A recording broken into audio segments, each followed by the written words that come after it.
अस्सलाम वालेकुम नाज़रीन, प्रोग्राम दिन भर में आपको खुशामदीद कहते हैं। मैं हूँ आपकी मेज़बान शहरबानो अवान और आज के प्रोग्राम में सबसे पहले बात करेंगे सिडनी वाक़े और भारतीय झूठे प्रोपेगेंडे के हवाले से।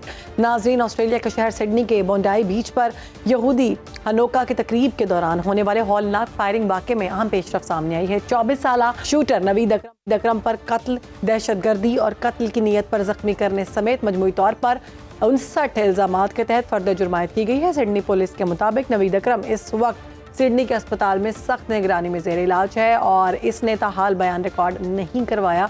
बयान रिकॉर्ड करवाने से इनकार कर दिया है। तहकीकात जारी हैं और मज़ीद तहकीकात सामने आ गई हैं। आपको बताएं कि हमला आवर जो था 50 साला साजिद अकरम भारत था और इसका ताल्लुक भारत के शहर हैदराबाद से बताया जा रहा है और अब तो पासपोर्ट्स भी मंजर आम पर आ चुके हैं। इसी पर बात करेंगे। हमारे गेस्ट हमें ज्वाइन कर चुके हैं। Air marshal retired Arshad Malik साहब, दिफाई तज्जियाकार हमारे साथ होंगे। बहुत शुक्रिया अरशद मलिक साहब प्रोग्राम में वक्त देने के लिए। हमने देखा कि अभी सिडनी वाक़या हुआ और फ़ौरन ही भारतीय मीडिया की जानिब से गोदी मीडिया जो है पाकिस्तान के ख़िलाफ़ बोलना शुरू कर दिया और कहा ये पाकिस्तानी शहरी है, जबकि जो हक़ाइक़ है वो सामने आ चुके हैं। पासपोर्ट भी सामने आ चुके हैं। हमलावर जो है वो भारतीय शहरी था और 2022 में 10 साल के लिए उसको भारतीय पासपोर्ट जो है वो जारी किया गया था। भारतीय मीडिया और भारत ये जानता था कि हमलावर जो है वो भारत से ताल्लुक़ रखता है, जबकि उसके बावजूद जानबूझकर पाकिस्तान को मुर्द इल्ज़ाम ठहराया गया। भारत अपनी सरदर्मी पर बरकरार है। कब तक ऐसा करता रहेगा? कौन से इक़दाम करने की ज़रूरत है? क्या कहेंगे? बहुत शुक्रिया मुझे प्रोग्राम में लेने के। बाप हिंदुस्तानी और उमरानी शहरियत जो है बेटे की भी, वो ऑस्ट्रेलियन है। लेकिन जो सबसे दिलचस्प बात है कि उसकी वालदा साहिबा जो थी वो इटली से ताल्लुक़ रखती थी और उसकी सारी परवरिश जो है वो ऑस्ट्रेलिया में हुई। तो इटली के ऊपर ज़रा इंतज़ार करेंगे, शायद हिंदुस्तान को बॉलीवुड की एक और मूवी बना दे। असल बात यह है कि झूठ की स्पीड होती है तेज, झूठ का बयानिया बिकता है और जो सच होता है वो आहिस्ता और मुस्तकिल रवि के साथ थोड़ी देर के बाद सामने आता है। लेकिन अज़ाइम और जो जारहाना अज़ाइम हिंदुस्तान के हैं वो अब किसी से मख्फी नहीं है। वो बैनुल अक़वामी तौर पे जिस कदर बेशर्मी और ढिठाई के साथ बॉलीवुड स्टाइल में वो पहले एक फिल्म बनाता है, फिर डांस ढूंढता है, फिर एक अच्छी सी अदाकारा ढूंढता है और फिर मीडिया पे आके अदाकारी शुरू कर देते हैं। सबूत की बारी नहीं आती। हमने कुर्बानियां दी, हमने अपने बहुत से मासूम शहरियों की शहादतों बर्दाश्त की, बच्चों की शहादतें बर्दाश्त की और हमारा एक ही स्टांस रहा कि दहशतगर्दी किसी सूरत में भी, किसी मुल्क में भी, किसी इलाके में पाकिस्तान के लिए काबिल कबूल नहीं। और दूसरा, हम कहते हैं कि हम इसकी बिला तामुल तरदीद करते हैं, लेकिन हम ये भी चाहते हैं कि इसकी हर सतह पे इंक्वायरी हो ताकि शफाफियत सामने आए। तो जैसे आपने फरमाया, बिल्कुल किसी सूरत ये हिंदुस्तान हठधर्मी से बाज नहीं आएगा। इसी बयानिए को, इसी नैरेटिव को, इन्हीं चीजों को सफारती महाज पे एक मुस्तकिल अंदाज में आगे लेके चलने की जरूरत है।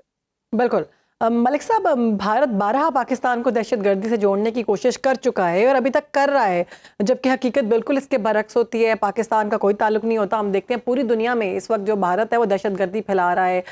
हम कनाडा की बात करें, हम अमेरिका की बात करें, इंग्लैंड की बात करें, पाकिस्तान की बात करें, अब तो क्लियरली सबूत जो हैं वो सामने वाजे हो चुके हुए हैं। तो आप क्या समझते हैं आलमी इदारों की कितनी बड़ी जिम्मेदारी है कि इस सारे मामले पर भारत के खिलाफ एक्शन ले और पाकिस्तान को अब अपना मौक़िफ़ जो है वो आलमी सतह पर किस तरह रखना चाहिए? शाही साहब, आपने एक चीज भूल गई कि जो जासूसी के इल्जामात हैं वो भी हिंदुस्तान के शहरियों पे हैं और इसमें कोई बोईद नहीं कि जिस तरह हमारे यहाँ इन्होंने अपने नेवल कमांडर को डाला हुआ था, कतर में को 11 से 13 ऑफिसर्स और अदर रैंक्स के लोग बिल्कुल जासूसी में इन्वॉल्व थे। इसी जासूसी का नेटवर्क इन्होंने कनाडा में बिछाने की कोशिश की, अमेरिका में बिछाने की कोशिश की और ये बिल्कुल सामने आ गए। अब मैं ये समझता हूं कि अल्लाह ताला ने आपको सफारती महाज पे जो अल्हम्दुलिल्लाह एक अच्छा मुकाम दिया हुआ है, उस मुकाम को एक्सप्लॉइट करने की जरूरत है, दुनिया के सामने जाने की जरूरत है, इन नैरेटिव के साथ, इन सबूतों के साथ जाने की जरूरत है। और मैं ये समझता हूं कि अब हमें रीजनल अलायंस की तरफ बढ़ना चाहिए। बांग्लादेश के साथ जो डेवलपमेंट है बहुत अच्छी है। रशिया को अपने साथ, चाइना के साथ मिलकर बिल्कुल लेके आना चाहिए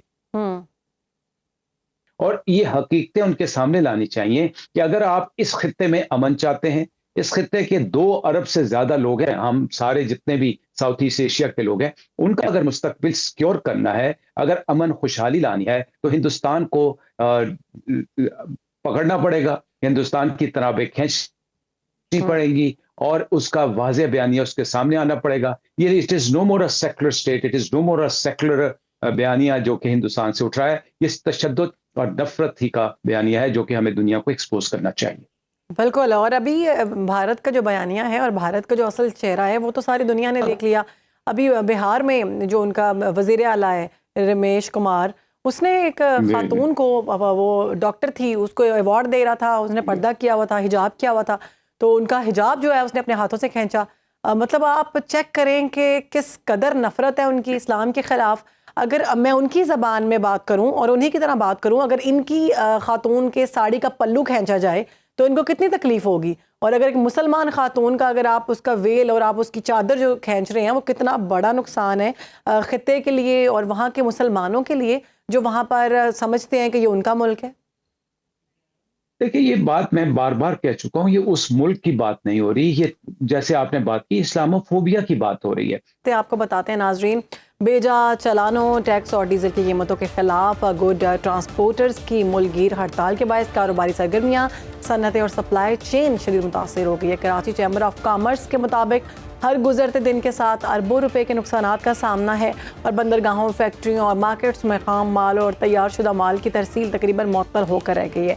हड़ताल की वजह से न सिर्फ मकामी सनत और तजारत मुतासर हो रही है बल्कि बरामदी सरगर्मियाँ भी रुकने से ज़र मुबादला के ज़खायर पर मनफी असरात मुरतब हो रहे हैं। इसी पर बात करेंगे, हमारे साथ हमारे नुमाइंदे मौजूद हैं। मोहिबुल्ला बताइएगा, ऑल पाकिस्तान ट्रांसपोर्टर की जानिब से बलूचिस्तान में आज 10वां रोज़ है हड़ताल का, क्या मुतालिबात हैं इनके? बिल्कुल, आल पाकिस्तान ट्रांसपोर्टर्स का एहतजाज जो है आज 10वें रोज़ भी जारी है। एहतजाज के बाद आप देख सकते हैं कि इस वक्त मैं मौजूद हूँ, कोटा का इलाका है हज़ारगंजी के। यहाँ पर जो ट्रक्स हैं वो इस वक्त यहाँ पर खड़े हैं। तो मेरे साथ यहाँ पर जो है ट्रक्स एसोसिएशन के जो सदर है बलूचिस्तान के, शावानी साहब मौजूद है। मजीद उनसे जानते हैं। हमारा सबसे बड़ा मुतालबा है एक्सल और लिमिट का, क्योंकि हमारे ये जो गाड़ियाँ हैं आप देख रहे हैं कि 10 व्हीलर गाड़ियाँ ट्रालर खड़े हैं, ये हैवी गाड़ियाँ हैं, ये हम लोग लेते हैं। खैर इसी वजह से कुछ वजन आ रहा है। इस जो नया एक्सल लिमिट नाफिज किया है, इसमें ये गाड़ी चलने काबिल, इनको कौन लोड डालेगा? इस हड़ताल जारी है सर, और जारी है। हम आगे फिर सख्ती लाएंगे, रोड ब्लॉक करेंगे। जैसे बात सुनी, यहाँ पर जो सदर है ट्रक एसोसिएशन के, उनका ये कहना है कि बलूचिस्तान के जो ड्राइवर्स हैं उनको जो है हैवी चालान और जुर्माने जो है वो दिए जा रहे हैं। जब तक हमारे मुतालिबात तस्लीम नहीं किए जाते, हमारा जो एहतजाज है वो जारी रहेगा। यहाँ पर जो सदर साहब है उनका ये भी कहना है कि अगर हमारे मुतालिबात तस्लीम ना किए गए तो हम लोग अपने एहतजाज में मजीद शिद्दत लाएंगे। जी ठीक है। बेजा चलानों, टैक्स और डीजल की कीमतों के खिलाफ गुड्स ट्रांसपोर्टर्स का यह हड़ताल थी, जिस पर मोहिबुल्ला में बता रहे थे कि 10वां रोज़ है और ये हड़ताल जारी है। इसी पर बात करेंगे। हमारे साथ हमारे गेस्ट मौजूद हैं। तारिक नबील हैं, सदर हैं ऑल पाकिस्तान गुड ट्रांसपोर्टर्स के। तारिक साहब, बहुत शुक्रिया प्रोग्राम में वक्त देने के लिए। कहिएगा कि मुतालिबात क्या हैं आप लोगों के? बिस्मिल्लाहिर्रहमानिर्रहीम। देखिए जी, ये जो मसला शुरू हुआ था, ये पंजाब ट्रैफिक ऑर्डिनेंस 2025 की वजह से शुरू हुआ था, जिसमें से जुर्माने जो है उसकी शरह बहुत ज़्यादा कर दी गई थी। तो पंजाब से ये इसके जो ना आगाज़ हुआ था, इसमें चारों सूबे शामिल हुए, क्योंकि चारों सूबों से ट्रांसपोर्ट पंजाब में एंटर हो रही है जी। तो जब पंजाब में आते हैं तो उसमें फिर ये है कि ये जुर्माने 20,000 15,000 रुपये, इस दौरान हमारे डायलॉग शुरू हुए पंजाब गवर्नमेंट के साथ। और अल्हम्दुलिल्लाह आज भी हमारी जो फाइनल मीटिंग थी मरियम औरंगज़ेब साहिबा से हुई है, और इससे पहले भी हमारी जो मीटिंग हुई थी उसमें ऑर्डिनेंस पे तहफ़्फ़ुज़ात थे हमारे। उसके लिए 1 माह के लिए इन्होंने चालान जो थे उसको फ्रीज कर दिया, और दूसरा ये था कि इसके जुर्मानों पे उन्होंने कहा था हम रिव्यू करेंगे। आज जो हमारी मीटिंग हुई है उसमें दियत का कानून उन्होंने वो वापस ले लिया है, इंडस्ट्री का दर्जा दे दिया है, 1 विंडो ऑपरेशन होगा जिसमें रूट परमिट, लाइसेंस, सारी चीज़ें एड्रेस हुई हैं। लाइसेंस के लिए 1 साल जिसके पास एलटीवी होगा वो अपना टेस्ट देगा, और उसको 1 साल यानी कि एचटीवी पास करने के बाद उसको एचटीवी लाइसेंस मिल जाएगा। पूरे पंजाब में नए ट्रक स्टैंडों का क़याम होगा, और उसके जुर्माने जो हैं उसकी शरह कम कर दी गई है। ये हमारे मेन मुतालबा थे। अब कराची में ये था कि कराची वालों के कुछ वफाक के साथ इशू थे और कुछ उनके थे लोकल गवर्नमेंट के। अब वहाँ पे तकरीबन हमारे पंजाब से मिनिस्टर गए, क्योंकि ये भी सीएम जो पंजाब हैं, हम उनका शुक्रिया अदा करते हैं कि हमारे कहने पे उन्होंने वहाँ पे अपने मिनिस्टर को भेजा है। मिनिस्टर ट्रांसपोर्ट गए हैं, सेक्रेटरी ट्रांसपोर्ट गए हैं, डीआईजी गए हैं, इस्लामाबाद से अपना कस्टम के बंदे गए हैं, एनएचए के सेक्रेटरी कम्युनिकेशन है और आईजी मोटरवे हैं। तो बहरहाल वो वहाँ पे इनके डायलॉग 2 दिन से चल रहे हैं। अब कुछ मेरा ख्याल 75% तो मसले हल हो चुके हैं, लेकिन कोई 25% पे अभी डेडलॉक है। कुछ सही। वजन एक्सेल वेट का कुछ इश्यू आ रहा है। अब वो भी इंशाल्लाह उम्मीद तो करते हैं कि आज हल हो जाएगा, लेकिन मैं समझता हूँ कि देखें, हमें पंजाब गवर्नमेंट ने फौरी इंगेज किया, हमारे साथ डायलॉग किए और हमारी बातों को सुना, हमारी तकलीफ को सुना और उसके ऊपर उन्होंने फौरी कमेटियां बनाई, फौरी अपने अफसरान को बोला, ब्यूरोक्रेसी सारी हमारे साथ इंगेज हुई और इसको रिव्यू किया और चीज़ों को हल किया। हम उनका शुक्रिया भी अदा करते हैं। इसी तरह सिंध गवर्नमेंट को चाहिए था कि 10 दिन हो गए, ये हब है, बंदरगाह वहाँ पे, हमारी इंटरनेशनल तजारत रुक गई, हमारी लोकल तजारत रुक अच्छा गई है, तारिक हमारी साहब, इम्पोर्ट यही बात बंद है, मैं करने हमारी जा रही हूँ कि एक्सपोर्ट जो बंद है। कारोबारी बिरादरी है उनको अरबों रुपए का नुकसान हो रहा है। अरबों हमारा नुकसान है जी, तो हमारे यही मैं डेली आप वेजेस वाले लोगों का लोग भी हैं। बहुत ज्यादा नुकसान हो रहा है, तो इसकी क्या बहुत ज्यादा। कैसे नुकसान का अजाला पूरा किया जाएगा?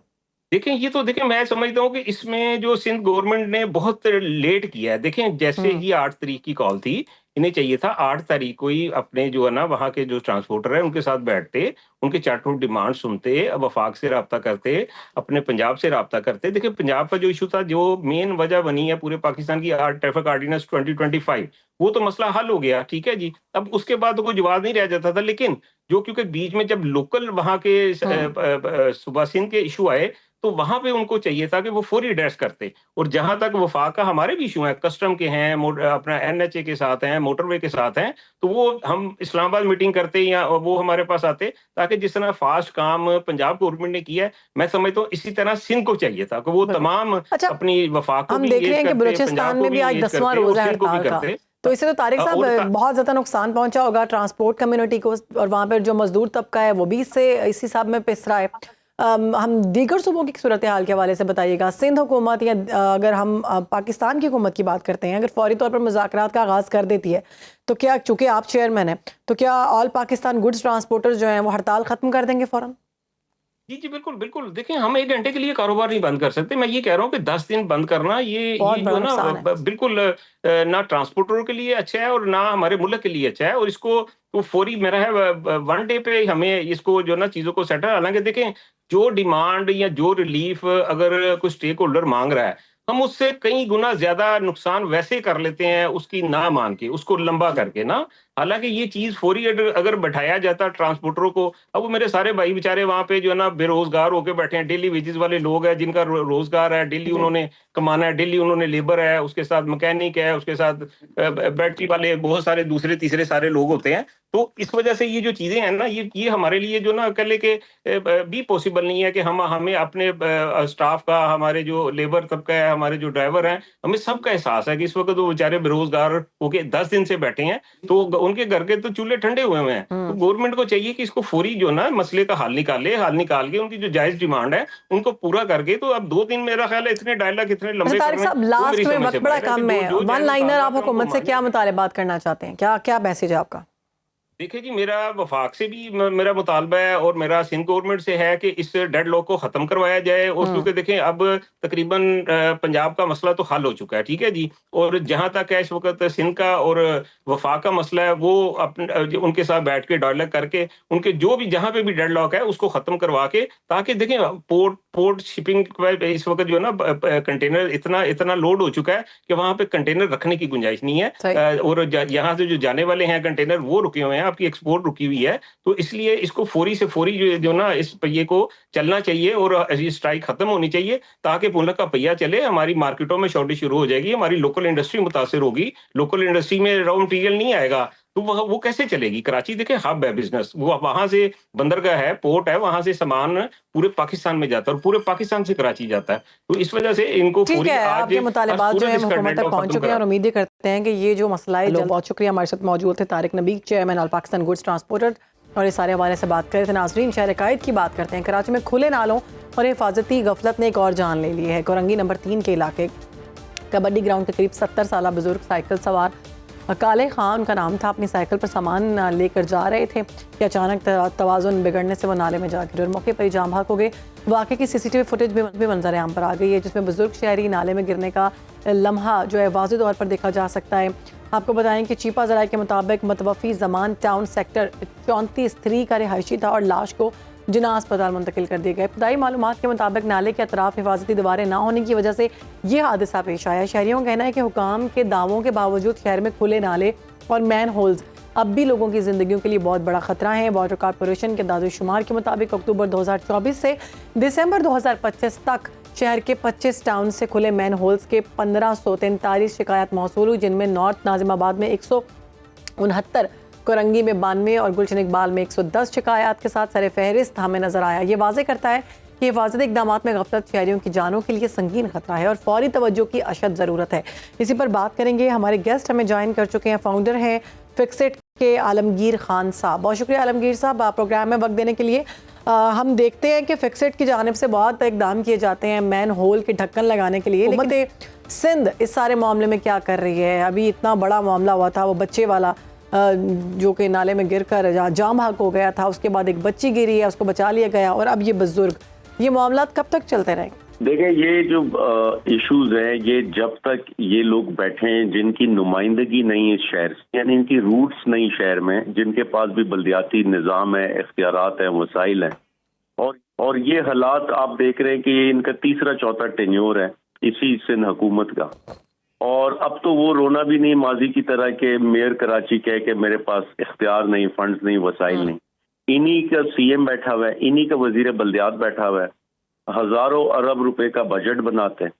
तो कराची के साथ ये जुल्म ज्यादती क्यों है? 246 यूनियन काउंसिल्स का शहर है और 2.5 से 3 करोड़ की आबादी है। क्या ये हक है इसका कि बच्चे यहाँ जो है मेन होल में गिर रहे हैं, या जो है नाले टूटे फूटे हैं, सफाई होती नहीं, सड़कें टूटी फूटी, पानी है नहीं?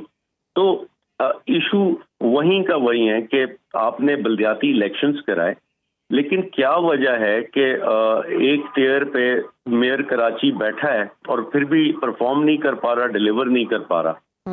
और अहम चीज ये है कि ये ऐलानात सिर्फ जब मीडिया इनको मुतवज्जे करता तो ये ऐलानात और बयानात आ जाते। अब 2-3 साल पहले इन्होंने कहा था कि हम हर महीने जो है वो 150 मेन होल कवर्स देंगे। अगर मैं यानी ये इन्होंने 21 अगस्त 2021 में ये ऐलान किया था, अगर तब से अब तक मैं इसका हिसाब लगाऊं, कैलकुलेशन करूं, तो ये कोई 9.5 लाख ढक्कन इस शहर में लग जाने चाहिए थे अब तक। क्यों नहीं लगे अभी तक? ये सिर्फ ऐलानात, बयानात, और ये समझते कि मीडिया में हम बात करके ब्रेकिंग न्यूज बनाकर, और वो चंद मिनट का तो वो ले लेते जो भी प्राइम टाइम की खबर बन जाती, लेकिन आगे उसका कोई फॉलो अप नहीं होता, कोई प्लान नहीं है इसका। तो जरूर, और फिर ये हादसात, इनकी सारी परफॉर्मेंस का जो है वो सब कुछ जीरो हो जाता। ठीक, आलमगीर खान साहब, हमने देखा कि आपकी जानिब से और आपकी टीम की जानिब से बहुत काम किया जाता है। आप लोग मैन होल के ढक्कन भी लगाते हैं, दीगर जो मामला आता है रोड्स के वो भी देख रहे होते हैं। सबसे ज़्यादा मुश्किलात कौन से एरियाज़ में, और ये कहिएगा कि कौन सी ऐसी चीज़ें हैं जिनको बर वक्त इनके लिए इकदाम करने की ज़रूरत है? वो मैन होल्स के इशू हैं, वो नालों के इशू हैं, वो बिजली का इशू है, वो पानी का इशू है, स्ट्रीट क्राइम्स के इशू हैं, या फिर अब नया जो सिलसिला हम कुछ पिछले दिनों से चलता हुआ देखते हैं कि डंपर माफिया जो है वो बहुत सरगर्म नजर आता है? कराची में कोई एक स्पेसिफिक एरिया आप नहीं कह सकते। मैं तो ये कहता हूँ यहाँ के जो पोश इलाके हैं, यानी कैंटोनमेंट्स के इलाके भी जो है, उनके हालात भी बद से बदतर है। यहाँ का डीएचए, पूरे पाकिस्तान के डीएचए बहुत बेहतर है, यहाँ का डीएचए के हालात भी बहुत, रोड्स टूटी हुई हैं डीएचए की, रोड्स टूटी हुई है, नाले टूटे हुए हैं, पानी है नहीं वहाँ पे। तो ये कराची में कोई एक स्पेसिफिक एरिया, यानी ये तफरीक नहीं है कि अमीर के लिए भी वही मसाइल हैं जो गरीब के लिए हैं शहर में। तो नंबर 1। नंबर 2 ये देखें, जो मसाइल का अंबार है, अब इसमें इस वक्त हम तरक्की नहीं डिमांड करते कि हमें प्रोग्रेस चाहिए या हमें एक बेहतर शहर है उसको हमने मजीद बेहतर करना है या इसमें ब्यूटिफिकेशन के प्रोजेक्ट्स लाने हैं वगैरह। हम इस वक्त कह रहे हैं हमें रेस्क्यू करें। हम इस वक्त कह रहे हैं कि हमारी जान को खतरा है, नाले फट रहे हैं गैसेस के बाइस, ब्लास्ट हो रहे हैं, मेन होल में हम गिर के मर रहे हैं, डंपर हमें कुचल रहा है, स्ट्रीट क्राइम की हम नजर हो रहे हैं। तो ये सब चीजें वो मसाइल हैं, हमारी जान को खतरा है इस वक्त। हम वो नहीं है कि इस वक्त हम कहें कि हम इस वक्त डेथ बेड पे हैं, हमें हमारी जिंदगी बचाई जाए। हम ये नहीं कह रहे कि हमें कोई आप बहुत ही लेविश लिविंग स्टैंडर्ड्स दे दें या बिल्कुल कोई। ठीक है, ये वाले मामलात करने की इंतहाई ज़रूरत है, तो थोड़े हालात बेहतर होंगे। बहुत शुक्रिया, हमारे साथ मौजूद है आलमगीर खान। अमेरिकी सदर डोनाल्ड ट्रंप ने एक और सख्त इकदाम उठाते हुए 20 ममालिक के शहरियों पर अमेरिका की सफ़र की पाबंदी आयद कर दी है। नई सफरी पॉलिसी 1 जनवरी 2025 से 26 से नाफिज की जाएगी। इसमें बहुत से ममालिक शामिल हैं। इसी पर बात करेंगे। हमारी गेस्ट हमारे साथ मौजूद है माहिर बैनुल-अक़वामी अमूर सिद्रा सद्दोज़ई साहिबा। बहुत शुक्रिया सिद्रा साहिबा प्रोग्राम में वक्त देने के लिए। अमेरिकी सदर डोनाल्ड ट्रंप की जानिब से मजीद 20 ममालिक जो हैं जिन पर सफरी पाबंदियाँ लगाई गई हैं, आप क्या समझती हैं आलमी सियासत में इस सारे मामले को किस तनाजुर में देखा जाएगा, और क्या ये सिक्योरिटी फैसला है या सियासी हिकमत अमली? देखिए, जो रीजन उन्होंने दी थी, पहले भी सफरी पाबंदियां कुछ ममालिक के ऊपर जुज़वी तौर पे सफरी पाबंदियां लगी थी, कुछ के ऊपर मुकम्मल सफरी पाबंदियां लगी थी।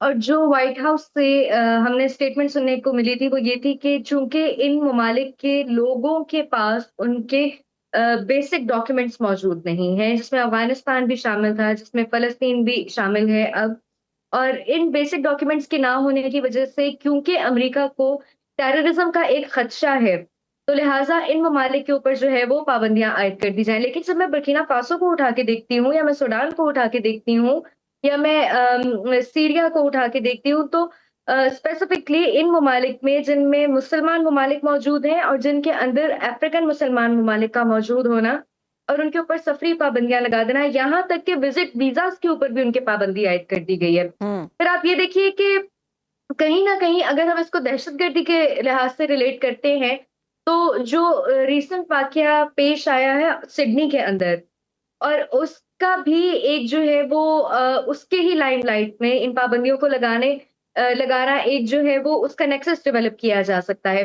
लेकिन जब मैं बात करती हूँ अफगानिस्तान के हवाले से और दीगर ममालिक के हवाले से इन पाबंदियों का लगाना, क्योंकि अभी रिसेंट हमलों के अंदर अमेरिका में जो है वो अफगान शहरियों के मुलविस होने की एक सबूत मिला है।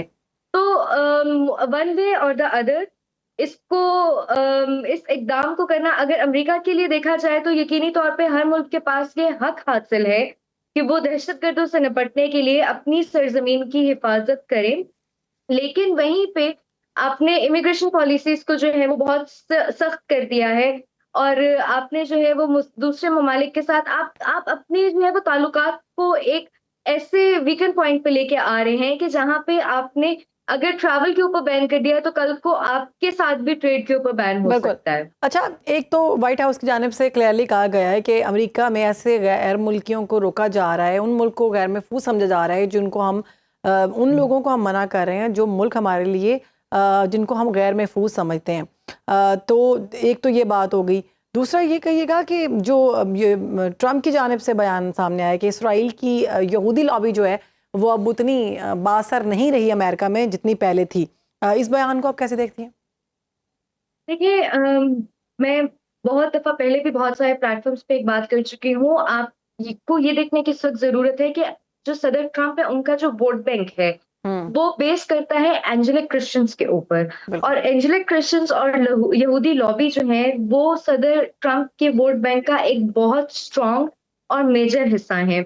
हमने देखा कि सदर ट्रंप ने उनके त्यौहार का मौका था और उनसे खिताब करते हुए ये बात की कि चूंकि जो यहूदी लॉबी है अमेरिका के अंदर वो वीकन अप हो रही है, जो जिस किस्म के जेनोसाइड्स में इस वक्त नेतन्याहू मुलविस हैं, और जो फलस्तीन के साथ हमने देखा कि एक पूरी मुस्लिम ममालिक उसके अगेंस्ट खड़े हुए, इसराइल के अगेंस्ट जिस किस्म की जेनोसाइड बमबारी की गई बच्चों पे, औरतों पे, तो यहूदी लॉबी का वीक होना आलमी दुनिया में ये ना सिर्फ जरूरी है बल्कि ये बहुत ऑब्वियस और सिग्निफिकेंट था, क्योंकि फलस्तीन के साथ बहुत सारे वो ममालिक जो यूरोपियन ममालिक थे, जिनमें आपके पास पूरा यूरोपियन यूनियन था, आपके पास साउथ अफ्रीकन कंट्रीज थे जो मुस्लिम ममालिक नहीं थे, इवन देन वो फलस्तीन के साथ खड़े हुए आके, और बहुत सारे कंट्रीज ने अगस्त से ये बात कहनी शुरू कर दी थी कि इसी मामले पे आपसे दोबारा ही बात करेंगे। माजरत, प्रोग्राम का वक्त जो है